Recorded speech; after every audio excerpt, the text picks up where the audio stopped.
Hello, good morning my dear brothers and sisters. ఈ ఉదయకాల సమయంలో ఒక మంచి శుభవర్తమానంతో మీ దగ్గరికి రావాలని, ఆత్మీయమైనటువంటి సంతోషకరమైన పలకరింపుతో మిమ్మల్ని పలకరించాలని, ఈ ఉదయకాల మందు మంచి ఆశీర్వాదములతో మన కుటుంబాలన్నీ ఉండాలని మనస్ఫూర్తిగా కోరుకుంటూ మీ దగ్గరికి వస్తున్నాం. ఈ ఉదయకాల సమయంలో పరిశుద్ధ గ్రంథం నుండి లూకాసు వార్త 1వ అధ్యాయము 7వ వచనమును చదువుకొని దేవుని ఆశీర్వాదములు పొందుతూ ఆయనను మహిమపరుద్దాం.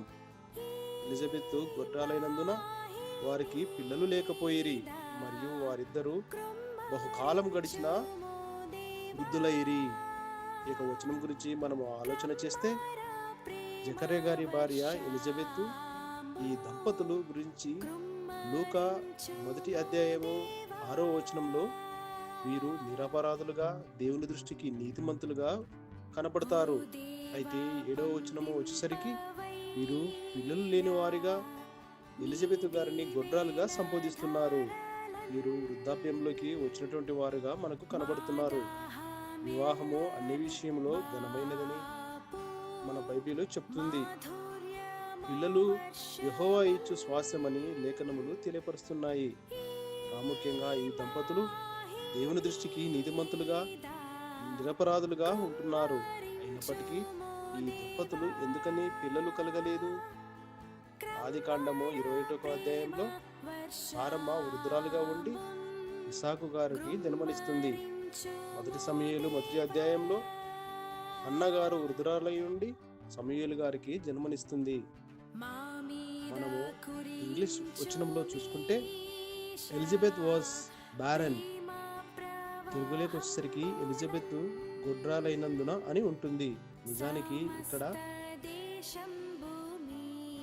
బారన్ అంటే శారీరకంగా సంతానము కలగలేనటువంటి పరిస్థితి, లేదా పొందలేనటువంటి పరిస్థితి.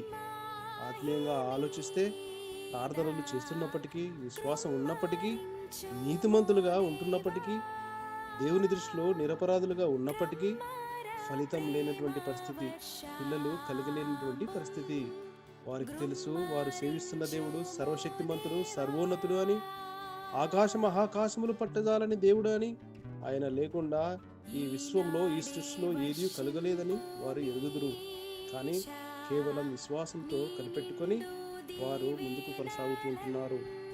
ఆ పుణ్య దంపతులు సమయానుకూలంగా దేవుడు వారిని ఆశీర్వదిస్తాడని వారు ఎరుగుదురు.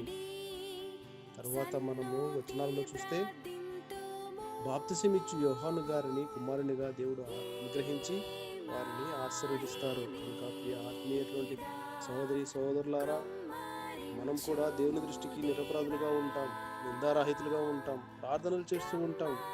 కానీ ఎంతో కాలం నుంచి ఫలితం లేనటువంటి వారిగా మనము అయోమయంలో ఉంటూ ఉంటాం. ఇలాంటి సమయంలో మన విశ్వాసం నుండి తృప్తిలకోకుండా దేవుని వైపు గురి కలిగి ముందుకు వెళ్దాం.